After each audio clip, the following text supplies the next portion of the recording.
नमस्कार दोस्तों, welcome to the coach institute. आज हम लोग अपने हिमालय के चैप्टर को आगे बढ़ाते हुए इसे फिनिश करेंगे।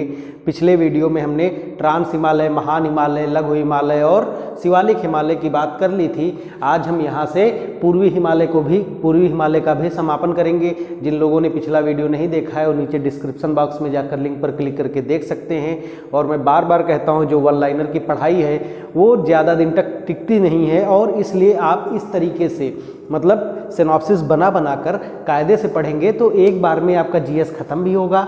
मेहनत से पढ़िए, 2-3 महीनों में जीएस खत्म भी होगा और साथ ही साथ आपको हमेशा के लिए याद भी रह जाएगा। चलिए शुरू करते हैं अपना पूर्वी हिमालय। तो देखिए, पूर्वी भारत में 7 सिस्टर्स नाम से हमने अपने प्रथम लेक्चर में ही 7 सिस्टर्स में कौन कौन से राज्य आते हैं इसकी बात कर ली थी। तो विभिन्न राज्यों में विभिन्न छोटी छोटी पहाड़ियाँ या ऊंची थोड़ी भी पहाड़ियाँ ये सब पाई जाती हैं। और इन पहाड़ियों में चूँकि यहाँ पर ह्यूमिडिटी ज़्यादा है, ठीक, सूर्य का प्रकाश भी ठीक ठाक मिलता है, ऐसे में यहाँ घने वन भी पाए जाते हैं। तो इस प्रकार हम इन पहाड़ियों को देखेंगे। शुरू करते हैं अपने अरुणाचल प्रदेश से। तो देखिए, अरुणाचल प्रदेश में डाफला, मिरी अबोर, मिसमी और पटकाई बूम जैसी पहाड़ियाँ पाई जाती हैं। जहाँ पर डाफला, मिरी अबोर, मिसमी ये इन नाम से यहाँ पर शेड्यूल्ड ट्राइब यानी जनजातियाँ भी रहती हैं। और अगला देखिए, पटकोई बूम, ये अलग इसलिए लिखा है क्योंकि ये भारत व म्यांमार की सीमा पर है। ठीक, कभी ये प्रश्न बना सकता है, भारत व म्यांमार की सीमा पर कौन सी पहाड़ी स्थित है, तो ये प्रश्न बन सकता है आपका। तो ये पटकाई बूम होगा।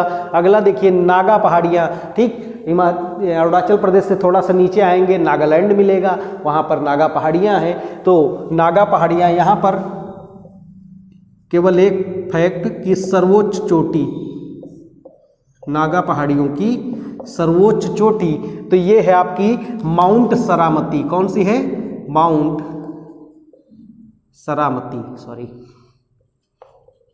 सरामती है।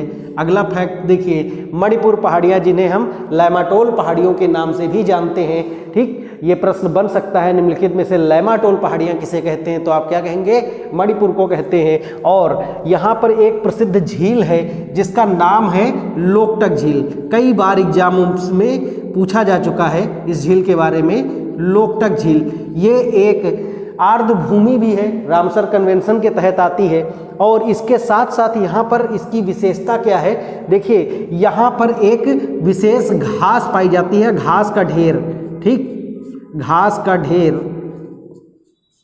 और ये घास का ढेर ऐसे नहीं है कि जमीन पे पड़ा है, नहीं, ये बड़े बड़े घास के ढेर होते हैं जो कि तैरते रहते हैं उस झील में। ठीक, तो यहाँ पर हम लिख सकते हैं तैरता घास का ढेर, तैरता घास का ढेर। और इस घास के ढेर को या इस घास को जो नाम दिया गया है वो है फुमडी। ठीक, फुमडी। इसीलिए चूंकि ये घास का ढेर तैरता रहता है और इस पर एक विशेष प्रकार का जीव इस फुमडी को चरता है, ठीक, चराई करता है उसकी, तो वो जो जीव है उसका नाम है संगाई हिरण। ठीक, संगाई हिरण।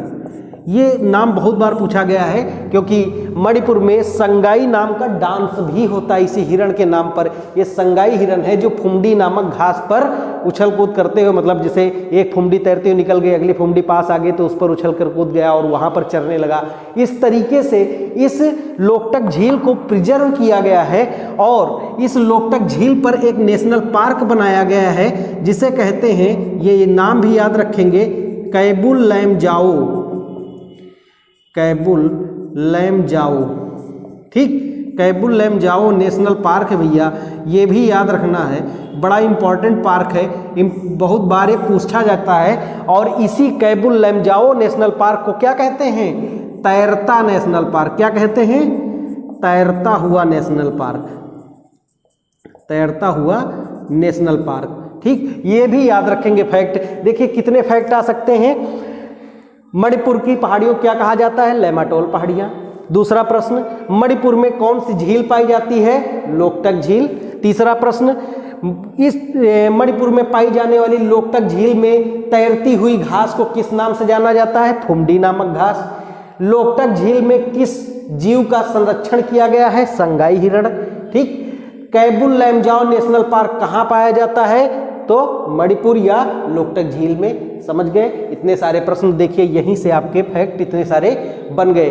ठीक, अब चलते हैं आगे मिजो पहाड़ियों की तरफ। ठीक है, मिजो या लुसाई पहाड़ियाँ, इसकी सर्वोच्च चोटी, ये भी कई एक दो एग्जाम्स में अभी हाल ही में पूछा जाने लगा है, तो इसको भी कर लेते हैं। इसकी सर्वोच्च चोटी जो होगी उसका नाम है ब्लू माउंटेन। ठीक, ब्लू माउंटेन हमने अपने पहले लेक्चर में किया था भैया।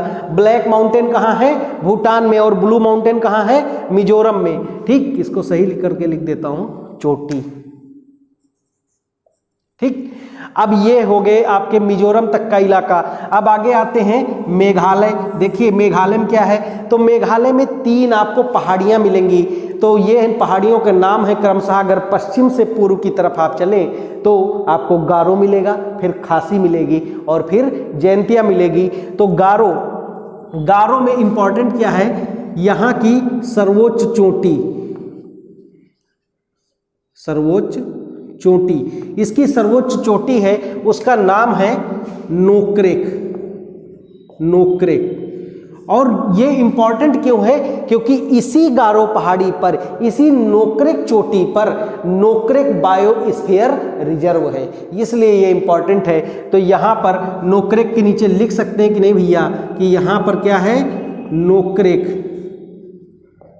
Biosphere reserve. ठीक, नोक्रेक बायोस्फीयर रिजर्व। अब चलते हैं खासी पहाड़ी। अब देखिए गारो, खासी और जैंतिया कीपनुमा पहाड़ियां हैं। अच्छा, पड़ किस राज्य में रही है? मेघालय। मेघालय का एक और फैक्ट कर लेते हैं यहीं पर, मेघधन आलय। कौन सी संधि है? कौन सी संधि है यहाँ पर? यहाँ पर दीर्घ संधि है। मेघधन आलय यानी बादलों का घर। मेघ माने बादल, आलय माने घर, तो इसे बादलों का घर भी कहते हैं, बादलों का घर। ठीक, ये गारो, खासी और जैंतिया पहाड़ियाँ कीपनुमा पहाड़ियाँ हैं। ऐसी कंडीशन में बंगाल की खाड़ी से उठने वाली गर्म हवाएं जब यहाँ पर आती हैं तो यहाँ पर फंस जाती है और बादलों का निर्माण होता है। परिणामतः खासी नामक जो पहाड़ी है वहाँ पर आपने 2 नाम सुने होंगे, एक सुना होगा चेरापूंजी। ठीक, और अब जो नाम सुनते हैं उसका नाम है मौसिन राम। ठीक, मौसिन राम। और ये जो वर्तमान में मौसिन राम है, यही विश्व में सर्वाधिक वर्षा वाला क्षेत्र है। ये एक गांव है बेसिकली मौसिन राम। तो विश्व में सर्वाधिक वर्षा वाला क्षेत्र। ठीक, अब देखिए यहाँ पर 2 फैक्ट हो गए, गारो, खासी और जैंतिया से 2-3 फैक्ट जो भी हुए हमारे हो गए। अब देखिए यहाँ पर कार्बी एंगलोंग या शिलोंग का पठार है। ठीक, शिलोंग कहाँ पड़ता है? शिलोंग बच्चा खासी में पड़ता है। ठीक, यहाँ पर शिलोंग या कार्बी एंगलोंग का पठार है। इससे प्रश्न कई बार पूछा गया है, तो ये किसका हिस्सा है, ये कई बार पूछा गया है। तो बेसिकली गारो, खासी और जैंतिया पहाड़ियाँ हिमालय का हिस्सा ना होकर किसका हिस्सा हैं? प्रायद्वीपीय पठार का हिस्सा। यही प्रश्न है आपका, प्रायद्वीपीय पठार का हिस्सा। और ये जो प्रायद्वीपीय पठार है, देखिए यहाँ पर मैं यहीं पर बनाता हूँ, चलिए यहाँ पर, और ऐसे समझ लेते हैं थोड़ा सा। ये अगर मेघालय या शिलोंग का पठार है, ठीक, मेघालय, शिलोंग या कार्बी एंगलोंग कुछ भी कहा जाए का पठार है, तो इधर आप जब बिहार और झारखंड आएंगे तो बिहार और झारखंड में आपको राजमहल पहाड़ियाँ यहाँ पर मिलेंगी। ठीक, यहाँ पर राजमहल पहाड़ियाँ हैं। और राजमहल पहाड़ियाँ जो हैं वो प्रायद्वीपीय पठार का हिस्सा है। परंतु राजमहल पहाड़ियाँ और शिलोंग के पठार के बीच एक गैप आता है जिससे ये दोनों अलग होते हैं। इस गैप का नाम जो है वही पूछा जाता है मालदा। क्या नाम है? मालदा गैप या भ्रंश, मालदा भ्रंश या मालदा गैप नाम से इसे जाना जाता है। तो इस प्रकार मेघालय का जो पठार है या शिलांग का जो पठार है या कार्बी एंगलोंग का पठार है, ये प्रायद्वीपीय पठार का हिस्सा है जो कि वर्तमान में मालदा गैप या भ्रंश के द्वारा अलग हुआ है। और हमें ऐसा प्रतीत होता है कि यह हिमालय का हिस्सा है, परंतु ये हिमालय का हिस्सा नहीं है। और ये भी याद रखेंगे कि जो इस शिलांग या कार्बी एंगलोंग का पठार है मेघालय का, यहाँ पर कौन सा तत्व पाया जाता है, बड़ा इंपॉर्टेंट है, यूरेनियम। यहाँ पर यूरेनियम पाया जाता है और यूरेनियम का खनन होता है। अब आप लोग जानते होंगे आपके देश में यूरेनियम बहुत बड़ी मात्रा में कमी है, यानी यूरेनियम नहीं पाया जाता हमारे देश में। हमारे देश में थोरियम पाया जाता है, जो केरल में पाई जाने वाली एक विशेष प्रकार की बालू जिसका नाम है मोनोजाइट। क्या नाम है? मोनोजाइट। इसमें पाया जाता है। हम इसे करेंगे भी, आगे टॉपिक आएगा तो इसे करेंगे। मोनोजाइट बालू से निकाला जाता है। तो इस प्रकार यूरेनियम का यूज कहाँ होता है? नाभिकीय ऊर्जा को उत्पन्न करने में यूरेनियम का यूज होता है। इसलिए ये भी याद रखेंगे कि भारत में यूरेनियम कहाँ कहाँ पाया जाता है।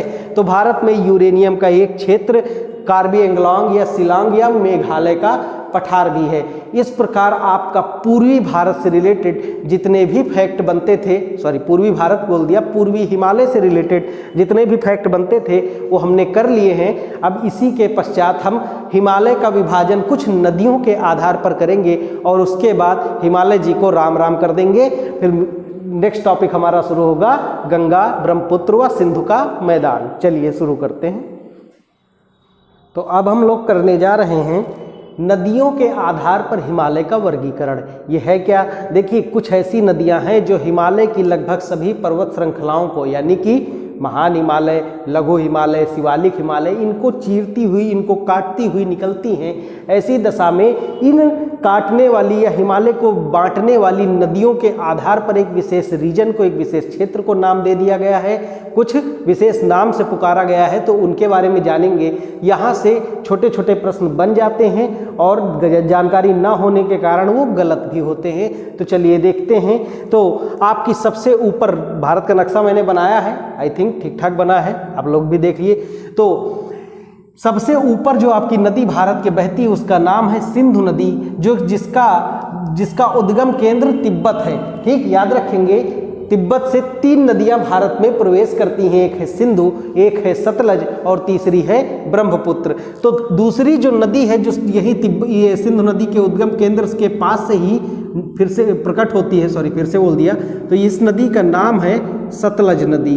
ठीक, और सिंधु व सतलज के मध्य जो इलाका पड़ता है उसे हम कहते हैं पंजाब हिमालय। ठीक, यही प्रश्न पूछा जाता है कि निम्नलिखित में से किसको पंजाब हिमालय कहते हैं, किसको नेपाल हिमालय कहते हैं, किसको असम हिमालय कहते हैं, या पूछ लिया जाता है निम्नलिखित में से असम हिमालय किन 2 नदियों के मध्य पड़ता है, पंजाब हिमालय किन 2 नदियों के मध्य पड़ता है। इस प्रकार से प्रश्न पूछे जाते हैं। तो आगे चलते हैं। देखिए, सतलज नदी, और मैंने कहा था भारत व नेपाल की सीमा का निर्धारण कौन सी नदी करती है? काली नदी, जिसका उद्गम स्थल मिलाम नामक ग्लेशियर है। हमने पिछले वीडियो में इस पर विस्तृत चर्चा की थी। इसकी सहायक नदी लिम्पियाधुरा थी।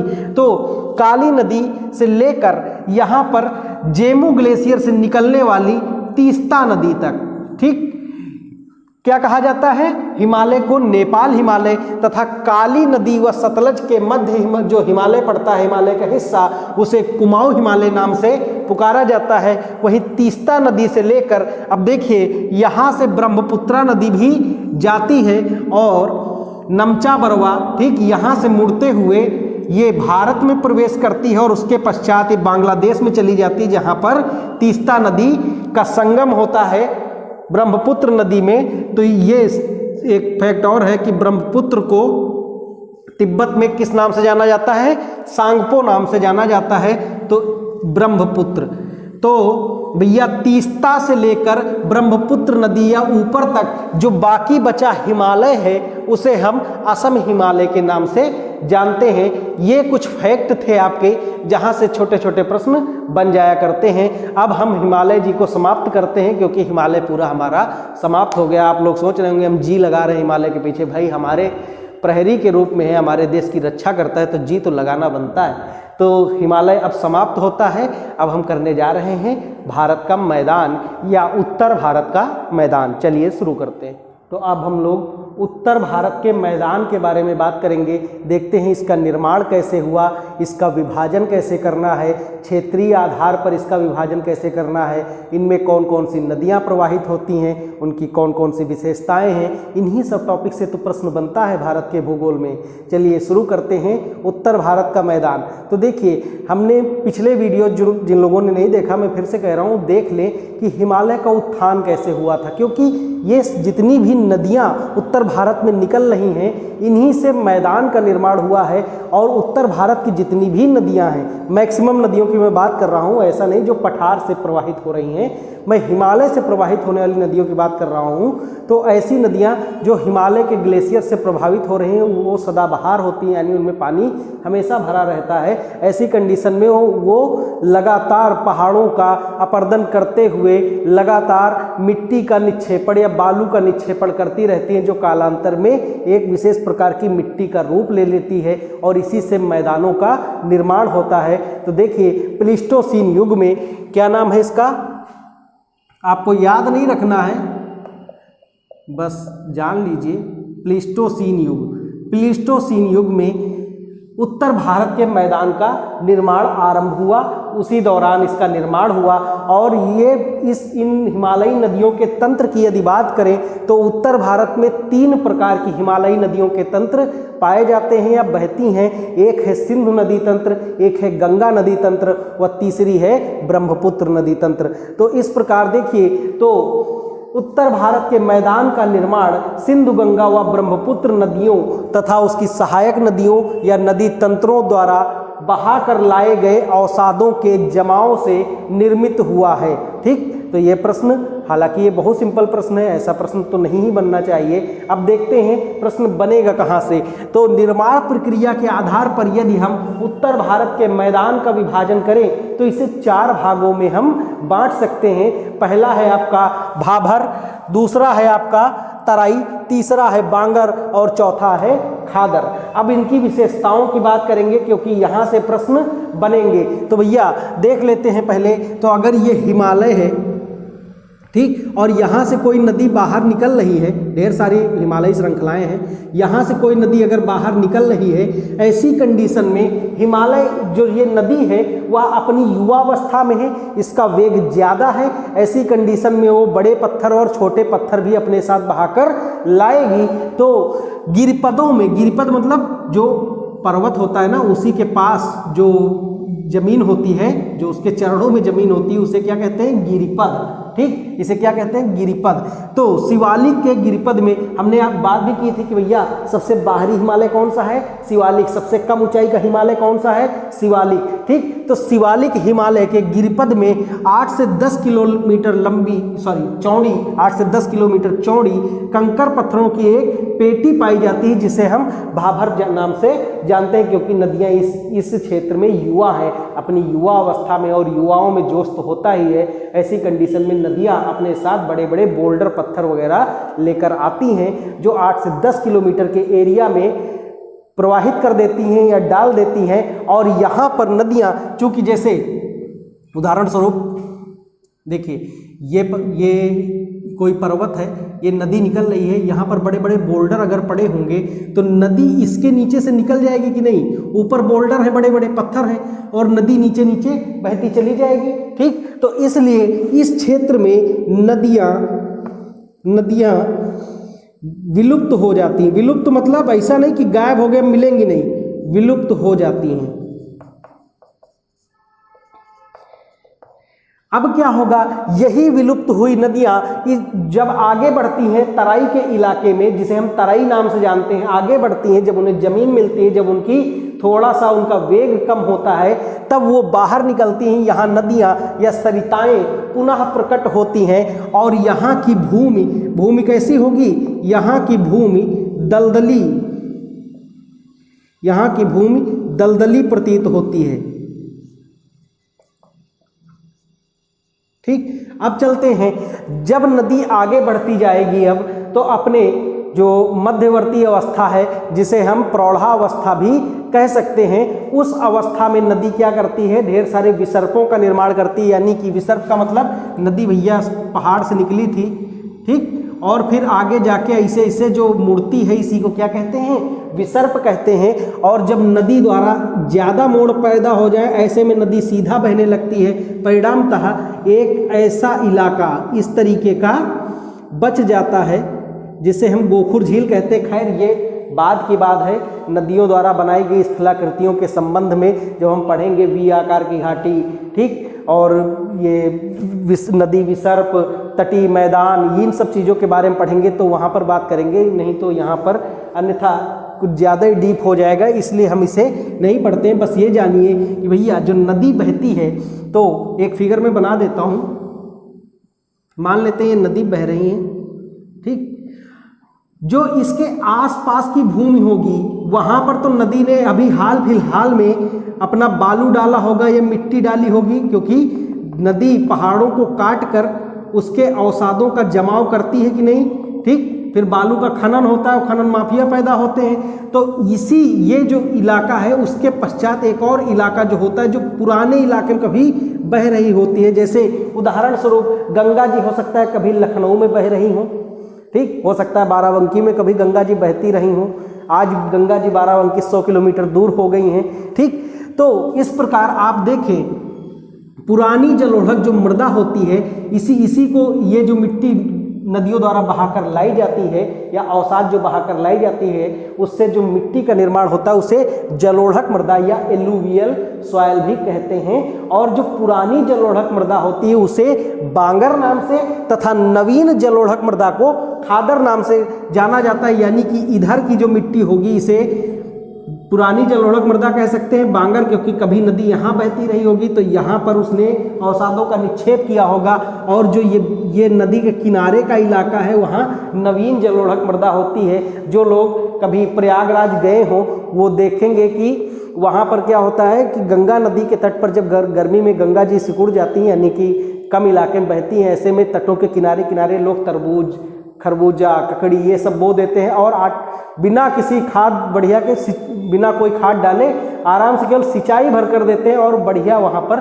पैदावार होती है। इस प्रकार आप देखें तो नवीन जलोढ़क मृदा जो होती है ये क्या है, इसको आप कह सकते हैं ये अधिक उपजाऊ है, क्योंकि इसके अभी जो पोषक तत्व हैं वो क्षीण नहीं हुए हैं, तो ये अधिक उपजाऊ है। वहीं जो पुरानी जलोढ़क मृदा होती है वो कम उपजाऊ होती है, ठीक, कम उपजाऊ। यही आपसे प्रश्न पूछा जा सकता है। अब चलिए हम प्रश्नों पर बात कर लेते हैं। तो आपका पहला प्रश्न, ठीक, कि उत्तर भारत के मैदान का निर्माण निम्नलिखित में से किन नदियों के द्वारा हुआ है। ऐसे में प्रायद्वीपीय पठार की जो नदियां, जैसे कि सिंध नदी है, सिंधु नहीं कह रहा हूँ, सिंध नदी, ठीक, सिंध नदी है, बेतवा नदी है, ये सब, चंबल नदी है, यमुना की जो सहायक नदियां हैं, ठीक, कर्मनाशा नदी है, ठीक, ऐसी जो नदियां हैं जो आगे आकर गंगा जी में मिलती हैं, तो उन नदियों दे सकता है निम्नलिखित में से कौन सी नदी उत्तर भारत के मैदानी इलाकों के निर्माण में सहायक नहीं है, ठीक। तो उस प्रकार आप देखेंगे कि उत्तर भारत में कौन कौन सी नदियां बह रही हैं, उस हिसाब से टिक करेंगे। अगला प्रश्न कि भाभर क्षेत्र किसे कहते हैं। गिरिपदों में पाया जाने वाला, गिरिपदों के पास पाई जाने वाली ऐसी भूमि जहाँ पर बड़े बड़े पत्थर हों और सरिताएं या नदियाँ वहाँ पर विलुप्त हो जाती हैं, उसे भाभर कहते हैं। तीसरा प्रश्न, दलदली इलाका कहाँ पर पाया जाता है, नदियों के किस चरण में पाया जाता है। प्रारंभिक अवस्था में तराई के क्षेत्र में दलदली क्षेत्र पाया जाता है। अगला, पुरानी जलोढ़क मृदा को किस नाम से जाना जाता है, तो भैया आपका ये बांगर है। और फिर अगला प्रश्न, नवीन जलोढ़क मृदा को किस नाम से जाना जाता है, तो ये खादर है। ऐसे भी याद कर लीजिए, खादर में शब्द प्रयोग हुआ है खाद का, यानी खाद माने उपजाऊपन, और उपजाऊपन से आप क्या कर लेंगे, नवीन जलोढ़क मृदा जो उपजाऊ होगी उसी को खादर कहेंगे। ये थी आपकी उत्तर भारत के मैदान से रिलेटेड मृदाओं की संरचना, या यूं कह सकते मृदाओं के बारे में थोड़ी जानकारी। अब हम इसके पश्चात उत्तर भारत के मैदान का क्षेत्रीय विभाजन करेंगे, यानी जैसे कि राजस्थान का मैदान, ठीक, सिंधु का मैदान, असम का मैदान, ठीक इस तरीके से गंगा का मैदान, इस तरीके से हम इसका विभाजन करेंगे और उसके पश्चात एक एक विभाजन के बारे में पूरी जानकारी लेंगे। तो इसमें थोड़ा समय लगेगा। आपको हम नेक्स्ट वीडियो में मिलेंगे अपने उत्तर भारत के मैदान के क्षेत्रीय विभाजन के साथ। तो मिलते हैं नेक्स्ट वीडियो में, और आशा करता हूँ आपको यहाँ से जो पढ़ाया जा रहा है आपको अच्छा लग रहा होगा, आपको नई जानकारी मिल रही होगी और आपका नोट्स भी साथ ही साथ बन रहा होगा। आप लोग इसे पढ़ते जाइए। हमने वादा किया है कि आपको लेखपाल एग्जाम से पहले पूरा सिलेबस आपकी जेब में होगा, पक्का है जेब में होगा। और जो भी एग्ज़ाम है, यूपीपी का एग्ज़ाम हो या पीसीएस वाले भी चैतन्य हो जाएं, क्योंकि पीसीएस का एग्ज़ाम भी जून में है आपका। ठीक, आरओ का एग्ज़ाम भी हो सकता है, कोई नई वैकेंसी यूपीएससी द्वारा निकाली जाए या किसी के द्वारा आरओ का एग्ज़ाम हो। ठीक, इस तरीके के जितने भी एग्ज़ाम हैं सारे के सारे प्रश्न यहाँ से मैं कराऊंगा, सारे के सारे प्रश्न एग्ज़ाम में आपके पूछे जाएंगे। इसलिए नोट्स बनाते हुए मेरे साथ पढ़ते जाइए और ऑल द बेस्ट। मिलते हैं नेक्स्ट वीडियो में। Thank you.